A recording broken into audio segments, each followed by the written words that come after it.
Dad called IT a waste of company funds and signed the 3.5M sale. My phone buzzed. $4.2 billion licensing confirmed. I walked in, dropped the patent on the table, and said, "Try again." The scent of polished mahogany and expensive cologne hits me as I push open the heavy glass doors of Morgan Industries headquarters 30 minutes early. The quarterly board meeting isn't scheduled until 9, but something in Dad's voice during our brief phone call yesterday left me uneasy. "Just a routine discussion about budget allocations," he'd said. The tightness in his tone suggested otherwise. The executive floor stretches before me in hushed elegance, cream-colored carpet so thick it swallows my footsteps, walnut paneling that gleams under recessed lighting. Family portraits line the corridor, generations of Morgans in formal poses, their stern expressions watching me pass. My simple charcoal pantsuit and low heels feel suddenly inadequate, a reminder of the gulf between my research-focused life and the corporate world my family inhabits. I slow my pace when I hear voices from the boardroom. The door stands slightly ajar, a sliver of light spilling into the hallway. "Just sign here, William. Tech Core is ready to wire the funds as soon as we close." A voice I don't recognize, clipped and professional. $3.5 million is robbery considering what we've put into that division. My father replies, his deep voice unmistakable. "It's more than fair for unproven technology." My sister Victoria's voice now, dripping with the smooth confidence that opens doors and closes deals. My heart hammers against my ribs. They're discussing my division. My research. I push the door open fully, the hinges protesting with a soft whine. 4 heads snap up in unison. Dad in his tailored Italian suit, Victoria in her signature red blazer with gold buttons that probably cost more than my monthly rent, James hunched slightly in his chair, and a thin man in spectacles I don't recognize. Papers scatter across the polished table surface. One slides toward me, and I catch the words Quantum Stability Division Asset Transfer Agreement in bold type before Victoria snatches it away. "Elizabeth." Dad recovers first, his silver eyebrows drawing together. "The meeting isn't for another half hour. You're selling my life's work without even telling me?" The words tear from my throat, raw and disbelieving. Dad sighs, straightening his monogrammed cuffs.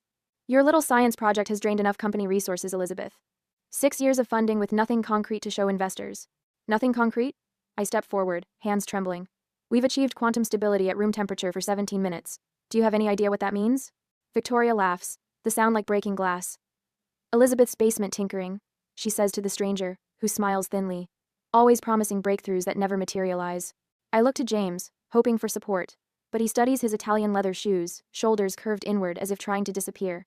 The memory of Grandma Morgan surfaces, her weathered hands gripping mine 3 months before she died. "They don't understand vision, Lizzie," she'd whispered. "But I do. That's why I'm setting up this trust for your research. Don't let them stop you." 6 years of 18-hour days. My small team working weekends, holidays, pushing the boundaries of what everyone said was impossible. Dad dismissing quarterly reports without reading them. Victoria mocking my expensive hobby at family dinners. And now this selling everything for a fraction of its worth to the first buyer who showed interest. "This division has cost us nearly $12 million, Dad says, his tone gentler now but still dismissive. "The board agrees it's time to cut our losses." "The board hasn't met yet," I counter, my voice steadier than I feel. "A formality. The voting shares are already aligned." He gestures to the papers. "TechCore is being generous considering the circumstances." The room spins slightly. 6 years of work. My team's futures. All the potential applications. We've only begun to explore medical imaging that could revolutionize cancer detection, encryption that would make financial systems impenetrable, energy transfer systems that could slash power consumption. I turn to leave, my legs wooden, dignity the only thing I have left to preserve. At the doorway I pause, a sudden calm washing over me. Grandma's voice echoes in my mind. "Remember who owns those patents, Lizzie. Remember what I taught you about protecting yourself." I turn back, meeting Dad's impatient gaze. "You might want to check the ownership of those patents before you sign anything else." The words hang in the air between us. Dad's expression shifts subtly confusion, then the first flicker of uncertainty. Victoria's perfectly manicured hand freezes midair, the pen she's holding suspended above the signature line. James finally looks up, his eyes widening as understanding dawns. I walk out, closing the door behind me with a soft click that somehow sounds like thunder in the sudden silence. The revolution has begun. The next day, after getting more documents to defend my research, the morning sun slants through the blinds as I pace my living room, my fingers repeatedly dialing Margaret's number. 6 years of research. My life's work. And they tried to sell it for pocket change without even telling me. "I'm outside," Margaret says when she finally answers, bringing reinforcements. I open my apartment door to find Margaret Wheaton standing there in a charcoal suit that makes my simple attire look shabby by comparison. Her Harvard Law diploma hangs in an office downtown with a view of the harbor. Behind her stands Dr. Thomas Reynolds, my research partner, clutching an accordion file bulging with papers. "You were right," Margaret says, brushing past me. Her heels click decisively against my hardwood floor. "We found everything." Thomas sets up his laptop on my kitchen counter, while Margaret spreads documents across my coffee table with surgical precision. The papers form a constellation of betrayal, each one a star in a universe I never wanted to discover.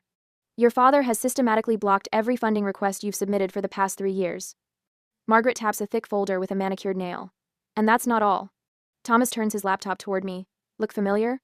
On screen is a PowerPoint presentation with Victoria's name prominently displayed. The slide shows quantum stability algorithms, identical to those we developed 6 months ago. She's been stealing our research. My voice sounds hollow in my ears.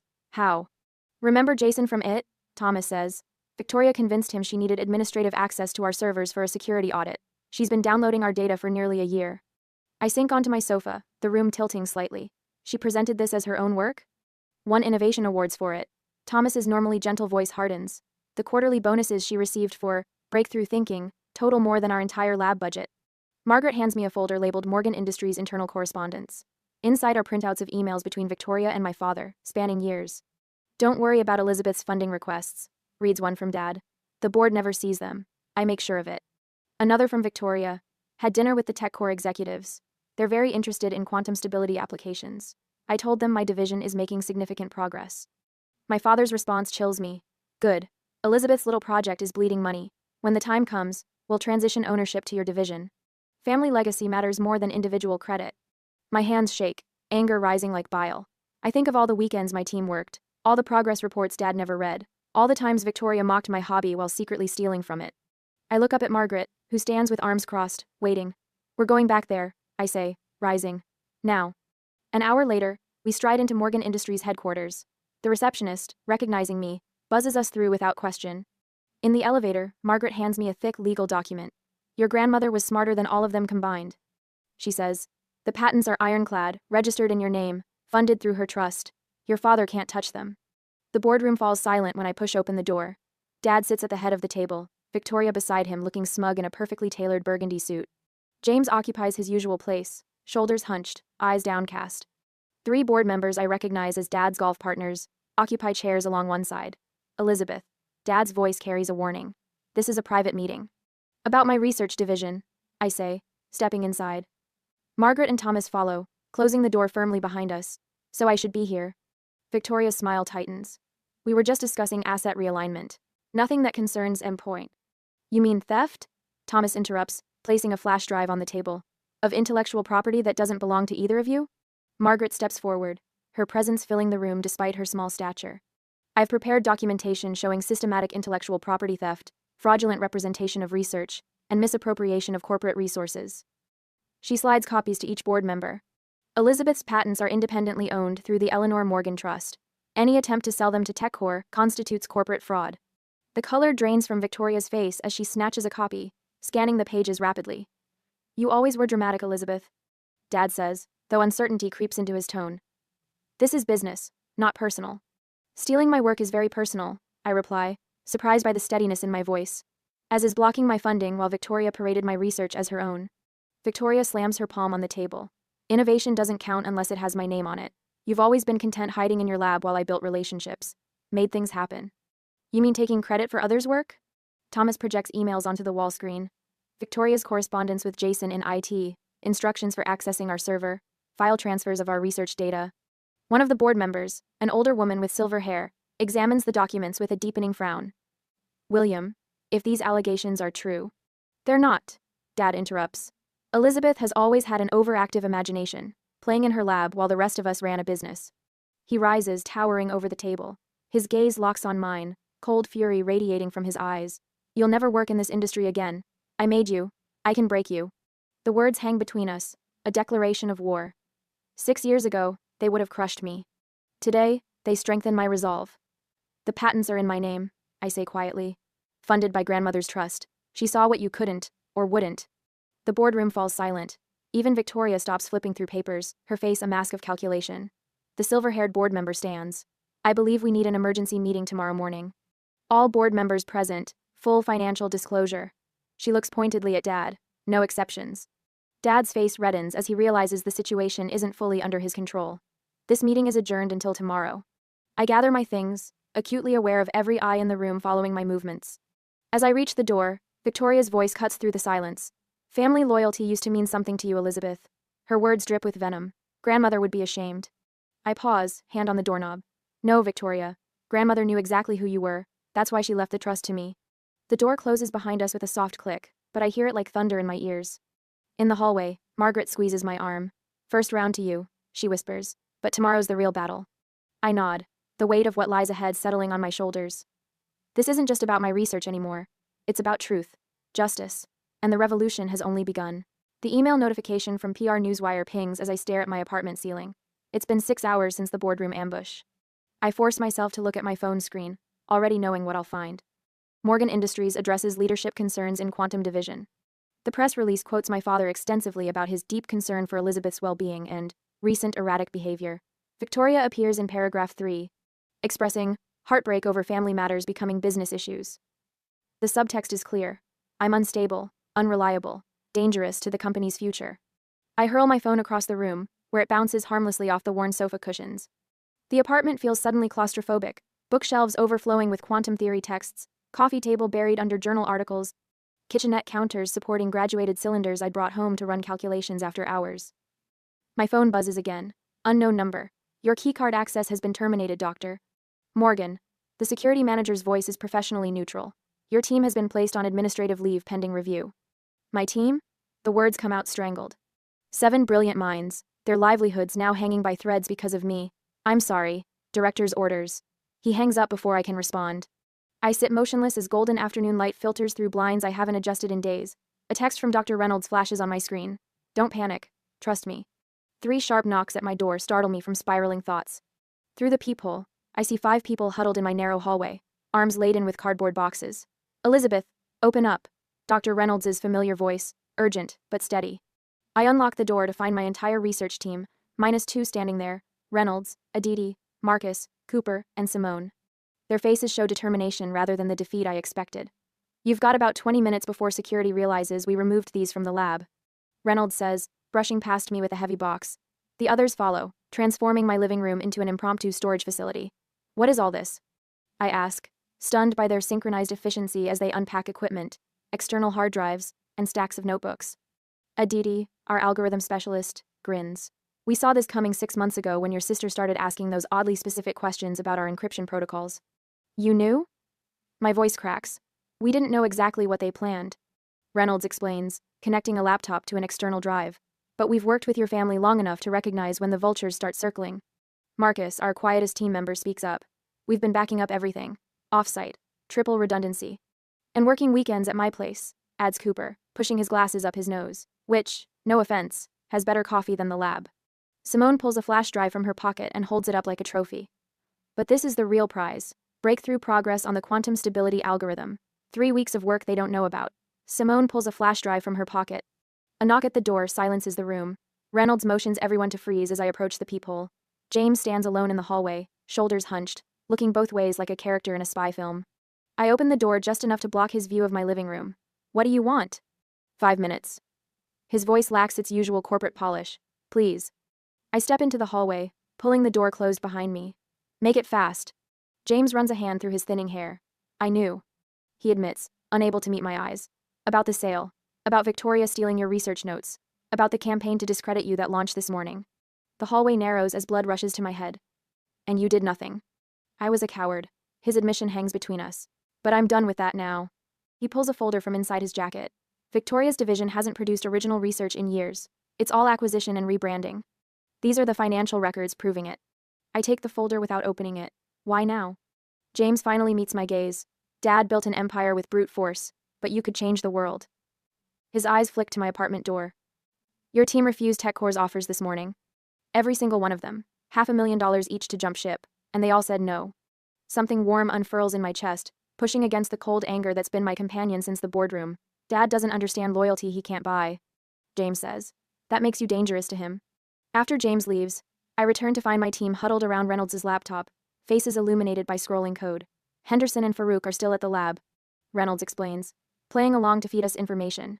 The PR campaign is just the beginning, I tell them, sinking into my lone armchair. They'll come after all of you next. Your careers, your reputations. They already have, Simone says, sliding her phone across the coffee table.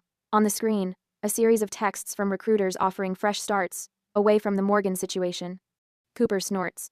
TechCore offered me a corner office and stock options. I told them I don't work for thieves. Aditi nods firmly. Your grandmother funded my doctoral research. Loyalty isn't just about paychecks. The mention of my grandmother sends me to the bookshelf where I keep her letters. Between quantum theory textbooks sits a worn leather portfolio. Inside, among birthday cards and graduation notes, I find the letter I vaguely remembered written 2 weeks before she died. My hands tremble as I read her spidery handwriting. The charter amendment is filed with Harrington. If William ever tries to appropriate your work, Article 16 automatically redistributes voting shares. He never reads the fine print, darling. That's always been his weakness. I work through the night, poring over company documents with new understanding, while my team catches sleep in shifts on my sofa and floor. Near dawn, I find it Article 16, Section 3, Paragraph 7. The clause that changes everything. Grandma knew this day might come. I whisper to her photograph on my desk as the first light of morning streaks through my blinds. My phone buzzes insistently. Then again, and again. The first message is from the Patent Office. My quantum stability algorithm officially granted. The second, National Science Foundation breakthrough designation confirmed. The third makes me sit up straight, a smile spreading across my exhausted face. Initial licensing interest starting at $4.2 billion. Bye. I look around at my sleeping team, at the boxes of research they rescued, at James's folder of evidence, at Grandma's letters. They have no idea what's coming. The next morning, the boardroom feels different today. 13 members of the Morgan Industries board sit in leather chairs around the massive walnut table, their expressions ranging from curious to concerned. The emergency meeting called for 9 o'clock sharp has everyone on edge. I stand in the corridor, watching through the glass wall as Dad checks his watch for the third time in 5 minutes. Margaret squeezes my arm. Ready? I smooth my tailored charcoal suit, not the simple pantsuit from last week, but something with just enough authority to make a statement. I've been ready for 6 years. We enter, flanked by my legal team carrying sleek portfolios. The room falls silent. Dad rises from his chair at the head of the table, face flushing. This is a closed board meeting, he announces, voice sharp. Elizabeth, you and your entourage need to leave immediately. Before I can respond, Dorothy Walker, the silver-haired board chair, and my grandmother's oldest friend, taps her gavel. William, I called this emergency meeting at the request of several board members who have concerns about yesterday's attempted sale. She nods toward me. I believe we should hear what Dr. Morgan has to say. Dr. Morgan. The formal acknowledgement of my credentials sends Victoria's perfectly plucked eyebrows shooting upward. I take my position at the presentation screen, while my team distributes leather-bound folders to each board member. The weight of 13 pairs of eyes bears down on me, but for once, I don't feel small. Thank you for... I begin. This is ridiculous, Victoria interrupts, standing abruptly. Her voice rises with each word. My sister is attempting to steal research funded by this company. She's been mentally unstable since our grandmother died, and now she's trying to sabotage a legitimate business deal. Dad nods, adding, I move to adjourn this meeting and handle this family matter privately. Second, calls out Vernon Pierce, Dad's golf partner, and reliable yes man. I remain perfectly still, waiting. Dorothy glances at the folder before her, then shakes her head. Motion denied. Please continue, Dr. Morgan. Victoria slams her palm against the table. She has no right to. The patents for the quantum stability algorithm are registered in my name? I say, my voice steady. They were funded entirely by grandmother's independent trust, not Morgan Industries. The documentation is in your folders. Section 1. The rustle of turning pages fills the room. James, sitting halfway down the table, studies the papers intently, refusing to meet Dad's glares. Furthermore, I continue, clicking to the next slide. The National Science Foundation has officially designated our breakthrough as a technology of national significance. I pause, letting the prestigious seal on the screen register. Initial bidding for licensing starts at $4.2 billion, not the $3.5 million in the TechCore contract you attempted to execute yesterday. A collective intake of breath sweeps through the room. Vernon Pierce's mouth hangs open. Dorothy's eyes widen behind her glasses. That's preposterous, Dad sputters. No quantum technology is worth. The Department of Defense disagrees.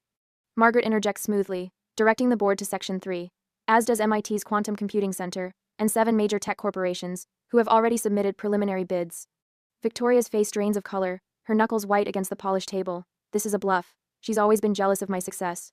No bluff, I reply, clicking to the next slide. But speaking of success, the FBI has some interesting questions about your division's research claims over the past 3 years.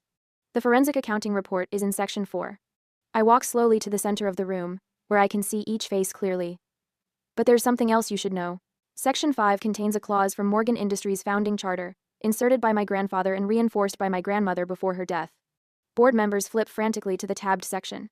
In the event of attempted intellectual property appropriation, voting shares automatically shift to the person whose IP was threatened. I let my gaze rest on Dad. As of yesterday, when you tried to force this sale, I became controlling shareholder of Morgan Industries. The room erupts. Questions fire from all directions, but notably, they're directed at me rather than Dad.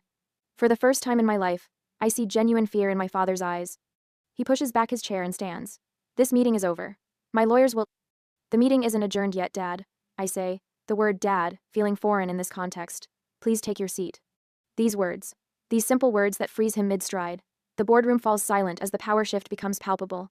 For perhaps the first time in decades, William Morgan hesitates, then slowly lowers himself back into his chair. Dorothy taps her gavel gently. I believe the board has several questions for our new majority shareholder. I nod, maintaining my composure despite the thundering of my heart. The revolution isn't just beginning. It's already won. The boardroom atmosphere is familiar today. My nameplate gleams at the head of the mahogany table where Dad sat for 30 years. 1 week into my chairmanship, and the leather still feels stiff beneath me, unyielding, as if rejecting my presence. Board members file in with cautious smiles. Their eyes dart between me and the empty seats, where Victoria and Dad will soon sit. James slips in quietly, nodding as he takes his place, his usual hunched posture slightly more upright today. When Dad and Victoria enter, the temperature seems to drop 10 degrees. Victoria's red blazer burns like a warning signal. Dad wears his power suit charcoal gray with subtle pinstripes that cost more than most people's monthly mortgage payments. Elizabeth. Dad's voice carries none of the deference the others showed. He sits without waiting for my invitation, Victoria following his lead. This meeting will now come to order, I announce, surprising myself with the steadiness in my voice. Before I can continue, Dad slides a folder across the table. A proposal for family reconciliation, for the good of the company. Victoria leans forward. The press would love hearing about a daughter's hostile takeover. Think of the headlines: family betrayal at Morgan Industries. Stock prices won't hold if this gets ugly. Their lawyer, a jowly man named Richard Walters, produces a document with practiced efficiency. A cease and desist regarding your use of Morgan family patents.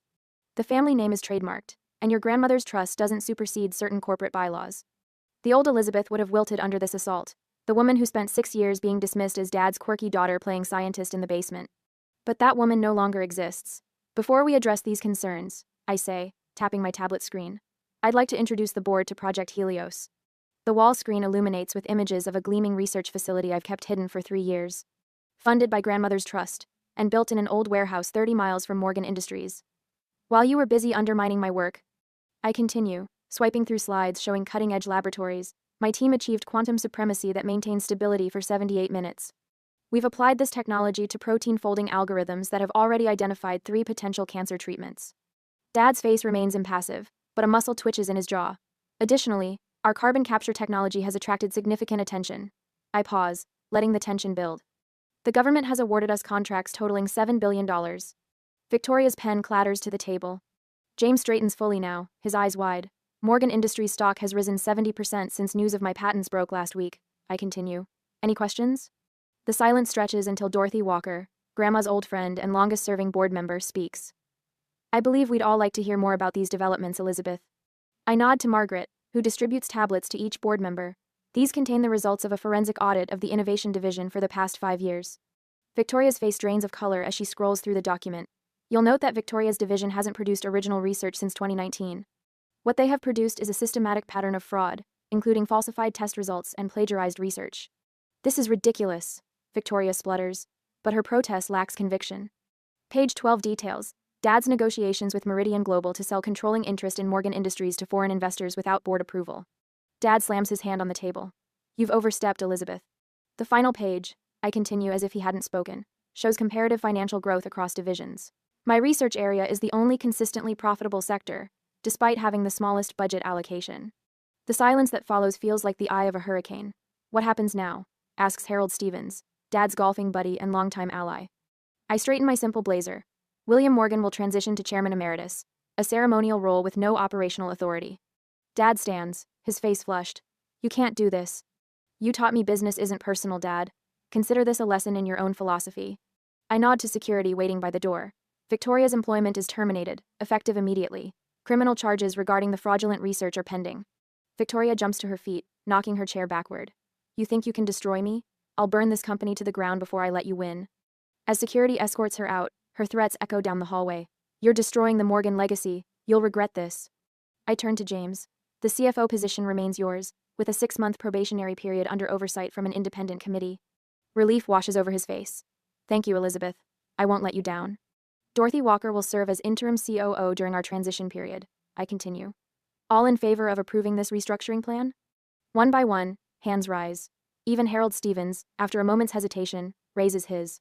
Dad remains standing, his hand firmly at his side, but it doesn't matter. The vote is unanimous without him.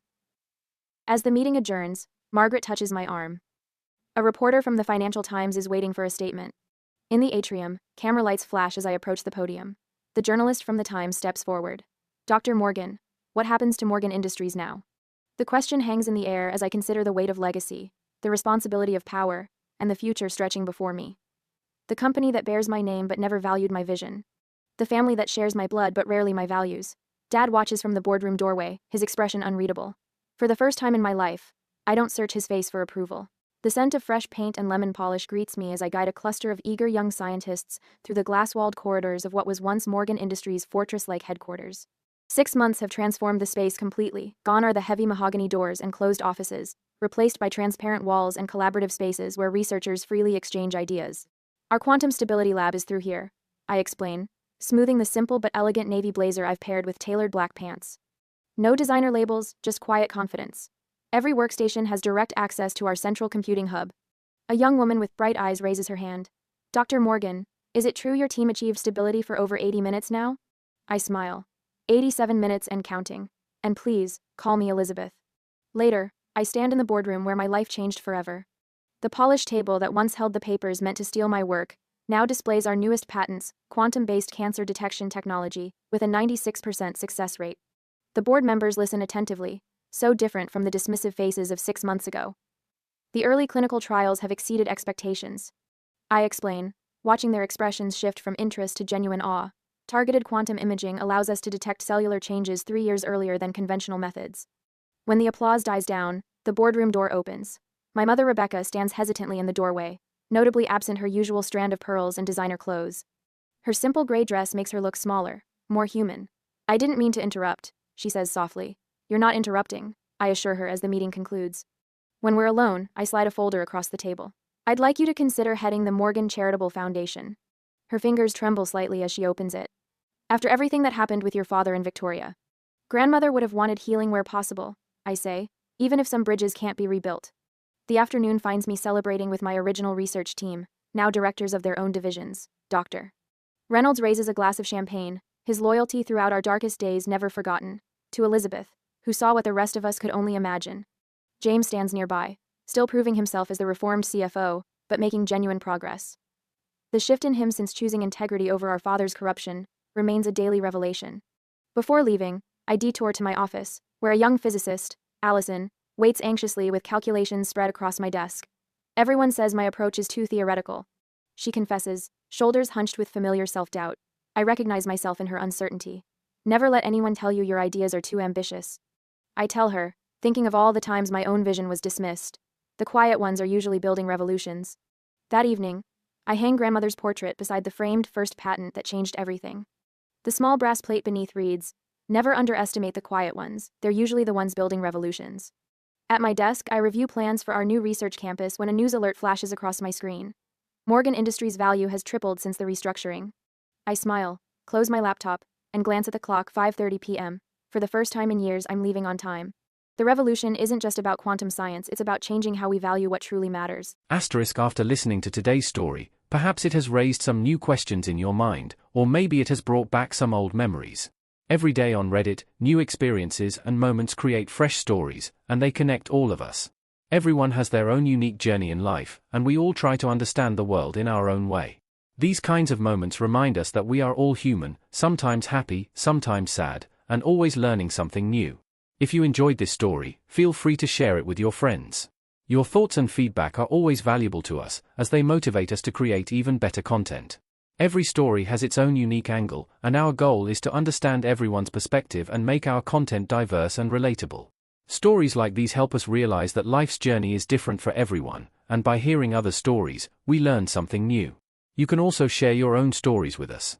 Your experiences are valuable to us as well, and if you enjoyed this video, please leave your feedback. We aim to create content that brightens your mind and gives you new ideas every time. If you've already seen this video before, your feedback is still important. With every piece of feedback, we can improve our content and bring a new perspective to our viewers. Today, what we saw was just a small part of the many stories shared on Reddit and across the world. It's a reminder of how we all try to understand life by sharing our experiences with each other. This video was only an example of how we try to connect with others through storytelling, learning about different sides of life. We hope to continue sharing such stories that help us all learn and grow together. Thank you for your time, and don't forget to keep an eye out for more stories coming soon. If you haven't already, please like and follow for more amazing content. Your support keeps us going, and we will strive to bring you more thought-provoking and heartwarming stories. Until next time, take care and stay curious. **